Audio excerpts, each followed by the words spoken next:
Hi, everyone.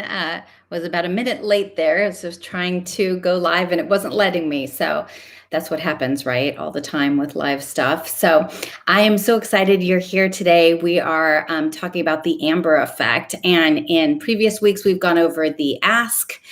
We had the ask week. We had the move. We talked about beliefs in the third week. And today we're talking about the E, right? So it's AMBER. And today we're on the E, which is all for elevate. Okay. So I'm going to go over all the details and it's going to be super fun. You're going to learn a lot and hopefully come out with some real practical tips and strategies you can use today to elevate your life. Okay. I'm so excited to share these with you. So I want to wait a couple minutes just to let people show up and come on board. If you have any questions, feel free to put them in the chat. I'm happy to answer them. In the meantime, if you don't already know, my name is Amber Trueblood. I'm a licensed marriage and family therapist, mom to 4 boys who are right now 8, 10, 12, 13 years old. And I am a podcaster. I have a podcast, Stretch Marks, a book called Stressors, and a lot of what I'm going to talk to you about today, I was looking for the book, is in this book. So if you want more and you want to dig in deeper, it's a fun read, but you'll also learn a lot and get a lot of practical tools you'll get to use right away. So again, my name's Amber Trueblood. I'm so excited for you to be here today because I have a lot of good stuff to share with you. This is for you if you ever have experiences feeling anxious, feeling overwhelmed. And in the course of the Amber effect, we talked about the ask mindset, which is really the tools for uncovering what you want, what you're looking for, what will help you a little bit more fulfilled, more patient, more calm, more happy, more aligned with like what's important to you. So your time and your energy and your resources and your attention are directed things that are really important to you, because that equals happiness and fulfillment. So that's what we talked about in the ask mindset. In the move mindset, we talked about maybe you know exactly what you want, but you're having trouble gaining momentum. You're having trouble getting started. You're having trouble keeping up that motivation. So the move mindset, I talk all about getting motivated and different tools and strategies that might work for you to help you get motivated, okay? Because if it's hard, you're probably not going to keep up with it, right? So if you find a strategy that actually works well, given your personality and your lifestyle and your family dynamics, you're far more likely to do it, right? It's just human nature, okay? So the third week we talked about beliefs, and this is when you've got some, like I call them baloney beliefs, some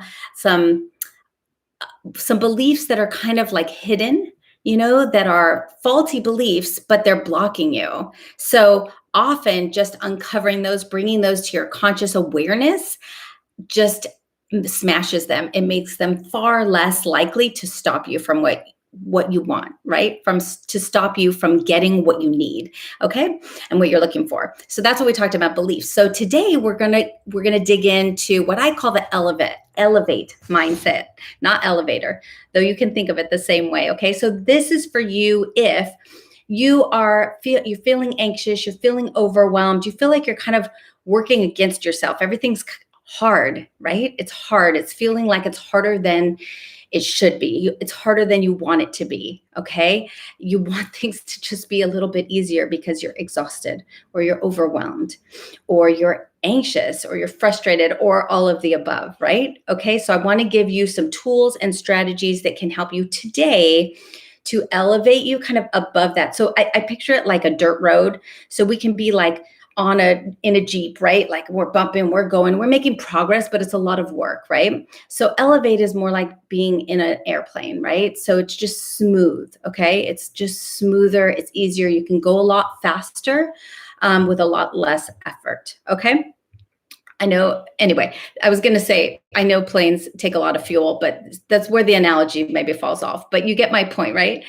So this is about elevating yourself and the tools that you can use to get there. All right. So here we go. First, I want to talk a little bit about like cortisol and adrenaline. All right. You guys have heard about stress and how, stress is bad for you. Well, stress is not bad for you. I had this whole podcast yesterday where we talked about eustress, which is actual health.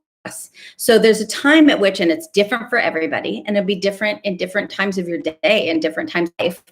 What at one point is not stressful point in your life could feel very stressful in a negative way, but there are positive stressors. When we study hard for something, when we learn something new, those are good stressors on our brain. It really it promotes healthy brain activity, right? Same thing with exercising. Those are good.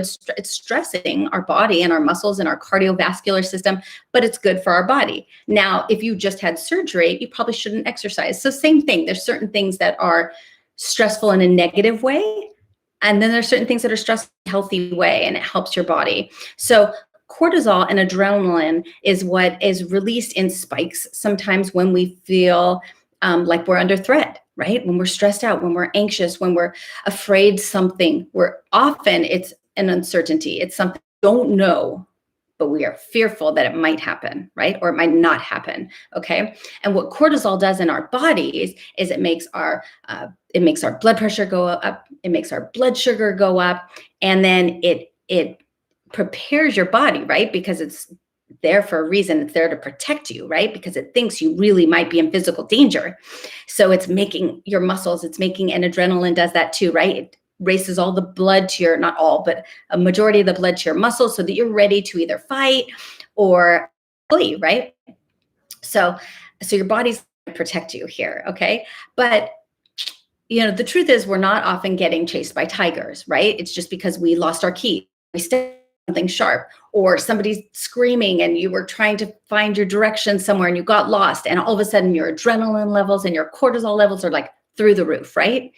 That's not helping everybody, because what happens is it slows down your immune system. All of this slows down your metabolism. It disrupts your sleep. And what else does it do? It also messes with your and all of these things are things we need, right? We want functioning properly. We want to be able to sleep soundly all through the night, have good quality sleep, right? That's super important. We want our immune system functioning top notch. We want our metabolism really functioning well, right? Instead of having stomach aches and feeling sick and then feeling super hungry and then not having an appetite, okay? So finding tools to manage your cortisol levels and adrenaline levels so that they're more even keeled throughout the day. That's what this is about. So these are tools that do that so that your body can become better and better and better. And it does learn better at managing those spikes. So it just smooths everything out, right? Which is better for all of the things I mentioned: sleep, eating, digestion, exercise, energy levels, and your immune system. So help with all those things, listen up. And you might even jot down, let me pause for a second. I think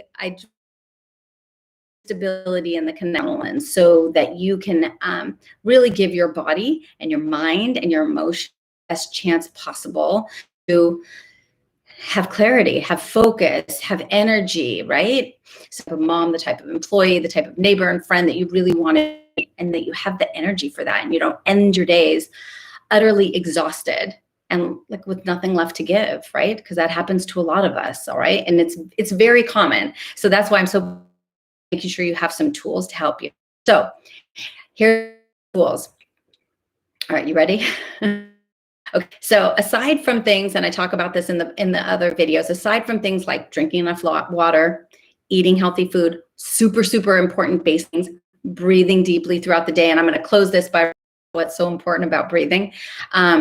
Those are simple and basic, but they're really, really important, okay? So they're very simple and easy. Maybe not easy, but they're simple to fix, okay? So because you don't study, you don't have to get, and you don't have to pay a lot of money. You just have to remember body that you're drinking water and that you're breathing deeply. Let's all do that right now. Like, relax your shoulders, inhale and exhale.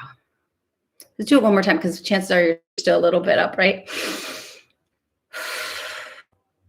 The shoulder's still up on mine. I'm going to relax it. Okay, so it's very, very important. All right, so the other things I want to talk about, you can use are gratitude. So I'm sure you've heard a bunch of stuff about gratitude, right? Oh, you should have a gratitude journal. You should have a gratitude practice. You should talk about gratitude with your kids at bedtime or at dinner time. All very, very good things. But I have a little tweak on that I want to tell you, because I think there's ways to maximize a gratitude practice to make it like really, really more effective. And the point about gratitude is it's really, really powerful when done in this way. When you just say, "Oh, I'm grateful for my home, I'm grateful for my job," blah, blah, blah. Okay, on to the next thing. That's wonderful. I'm not saying there's anything wrong with that, but what I'm saying is if you can do a gratitude practice either in writing or out loud or before bed at night is the time. If you're going to pick one time a day, I vote for right before bed, okay? Because if you go to sleep in a state of gratitude, holy moly, like you will sleep better and you will get a more restorative sleep and you'll wake up more refreshed and ready for the day. Try it. If you don't believe me, test it. So what I want you to do with gratitude is think of things that are very specific, even small. Sometimes when we get really small and specific, we're more likely to bring up the feelings, the emotions of gratitude in our bodies, okay?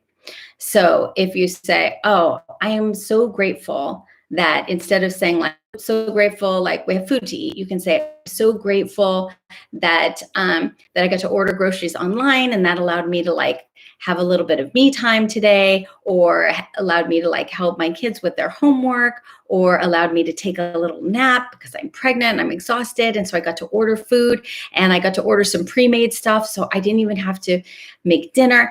If you go into detail like that, you're more likely to actually be like in an emotional state of gratitude. So that's the whole point of a gratitude practice, is actually feeling it in your body when you're doing it, not just saying the words. Okay. It's just like anything, right? When you tell somebody "I love you," or when you apologize to somebody, if there's no feeling behind it, it doesn't really carry much weight, right? So if you really have the emotions behind it, it's far more likely to be powerful. So getting into a state of feeling of gratitude as often as you can throughout the day is ideal. But at the very least, or I should say at the very most maybe, right before bed, if you take just a couple minutes, 3 to 5 minutes, take a deep breath and thinking of very specific and small things or people or situations or opportunities that you're grateful for. And really, like the more details you can get into, the more likely you are to feel that gratitude in your body. So that is huge. Now, I don't know if you've heard about forgiveness. Now, forgiveness is kind of like the new gratitude. What they're finding is that the brain waves that happen in your brain when you get into a state of gratitude are amazing. But when you get into a state of forgiveness, meaning when you really are able to let go of negative emotions you're carrying towards people or situations, often it's people, right? When you can actually now let go of that and get into a state of genuine forgiveness, oh my gosh, the benefits brain alone are tremendous, tremendous. And then that cascades down. So that's great. Easier said than done, right? It's really, really tricky sometimes to get into that state of forgiveness. So some of the tricks to forgiveness are how one has to do with gratitude is, say you're really irritated with somebody. You're just so frustrated that they said this or they did this, right? You're so frustrated. Spend a moment actively reminding yourself what you like about this person in the first place. What drew you to them in the first place? What qualities do they have that you really do appreciate? There's got to be something. There's got to be something, right? Because if you're that angry at somebody, chances are you have a lot of emotion there, which means you have expectations that they wouldn't do that, which means you have strong feelings towards them. Does that make sense? So chances are there are a lot of qualities that this person has that you really do admire, appreciate, respect, love. Okay. So finding within you those qualities, those characteristics, and reminding yourself what it is you really appreciate and like and love about that person will help you get to that state of forgiveness a little bit easier, right? Then sometimes you can ask yourself, what are the benefits? What am I learning here? What did I learn about my own participation? What could I have said or done differently to preempt this? To where, how could I have behaved differently? What's my role in this? Because it takes two to tango, right? Pretty much always, like 99% of the time. So even if you had only a tiny bit of percentage of responsibility, taking that responsibility on will help alleviate, will help you get to that place of forgiveness a lot easier, a lot easier. The third thing to remember about forgiveness is holding on to those angry feelings, those frustrated feelings, those resentful feelings, holding on to that might feel like you're teaching that person a lesson, right? Like, I'm not going to let them off the hook by just not being mad anymore, right? They don't deserve that. It's a common thing. So what I want you to remember, and I think it was Nelson Mandela that said the famous quote of, when you carrying that kind of resentment or anger towards somebody is like drinking poison. It's like trying to kill your enemy by drinking poison. That's what it is. By trying to kill your enemy by drinking poison yourself. Because those types of negative thoughts and feelings are poison in your body. Now, not like you're not going to die tomorrow, but they have toxic effects in your mind, in your emotions, and physically carrying that around. So holding on to that hostility and that anger and that resentment, although it's fair, I'm not saying it's easy to let go of. I'm just giving you more reasons to consider and to try to let go, right?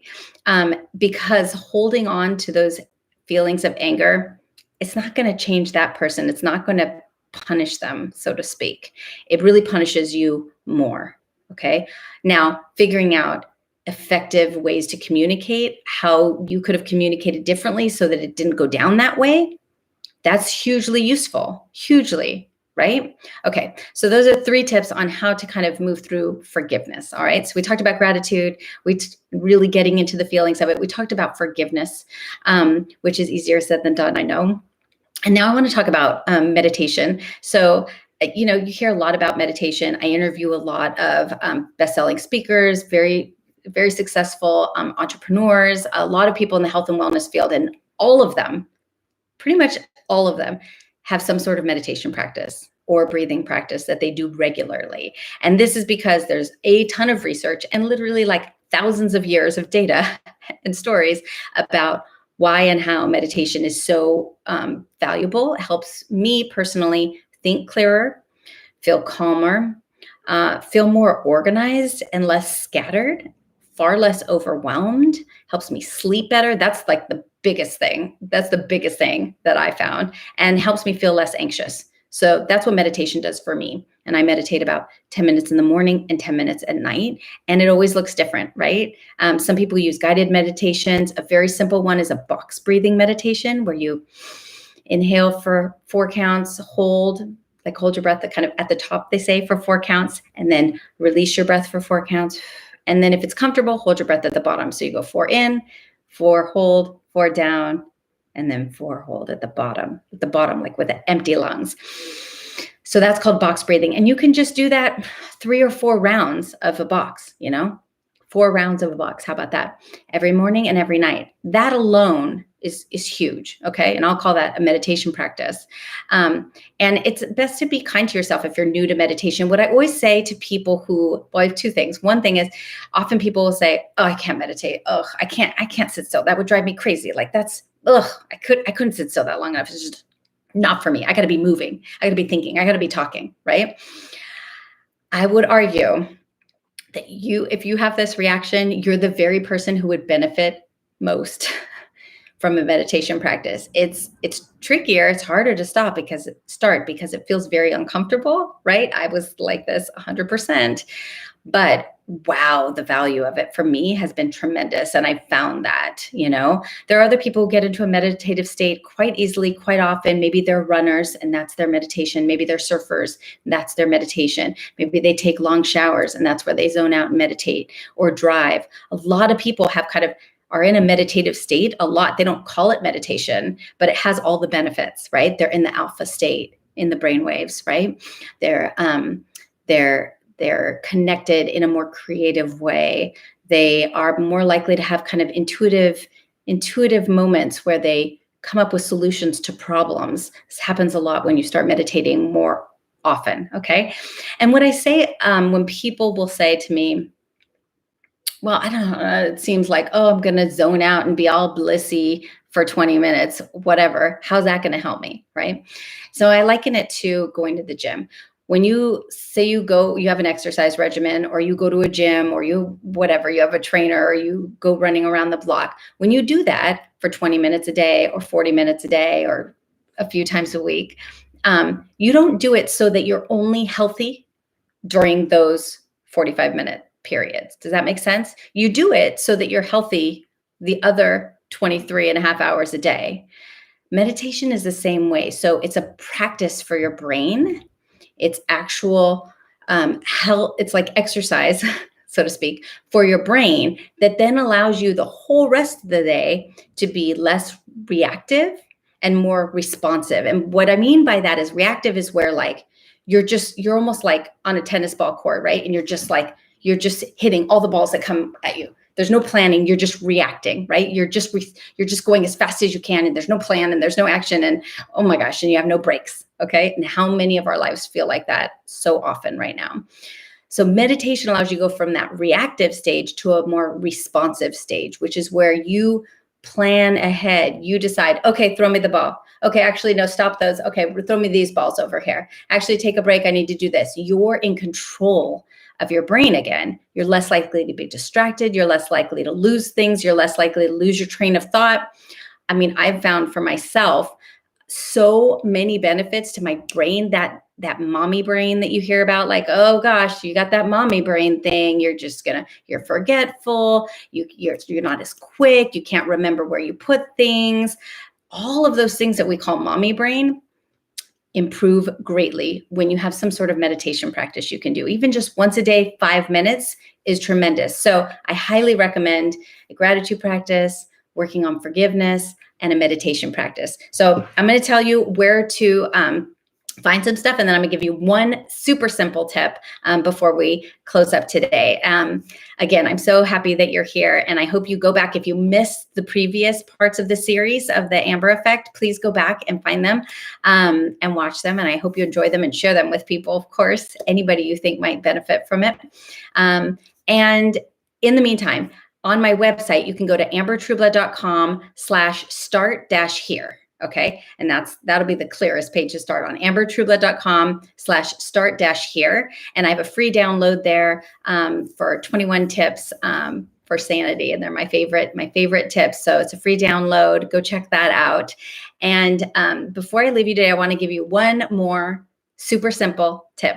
And it has to do with what we talked about when we talked about cortisol and adrenaline and all this stuff. And when your body thinks that you're being chased by something, that's when those adrenaline spikes happen, right? The cortisol spikes happen, and you're just like, oh my God, now I can't concentrate and I'm so upset, right?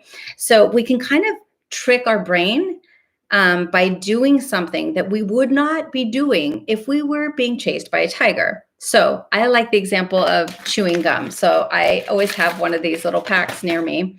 And when you're chewing, your body thinks you are safe, because in, Neanderthal times, you would not be eating if you weren't safe, if you were in an environment that was not a safe environment, that you were under threat of being attacked, for instance. You would not be sitting down and calmly eating, right?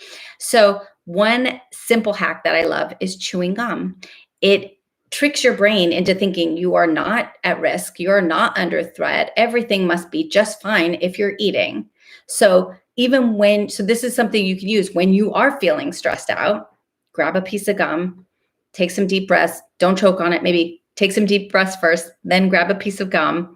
Drinking water is also good. So all of those things are indications sending from your body, from your actions that you can control. You can chew some gum, even if you're mad, right? You can chew it really angrily at first, but it's sending messages to your brain that you're safe. Okay. And then your brain says, oh, okay, Come on, guys, we can release the Kraken. We can release the crazy, release the adrenaline spikes, and we can start leveling out the chemicals so that you can think more clearly, so that you can feel more calm, so that your brain can start working again, because the blood can come back from your extremities and back into the places that you need it, like your stomach, right, for digestion, and your brain and your immune system. Okay. So I hope that's helpful. I hope you enjoyed that and you can take just one or two things that I said here today and use them tonight before bed.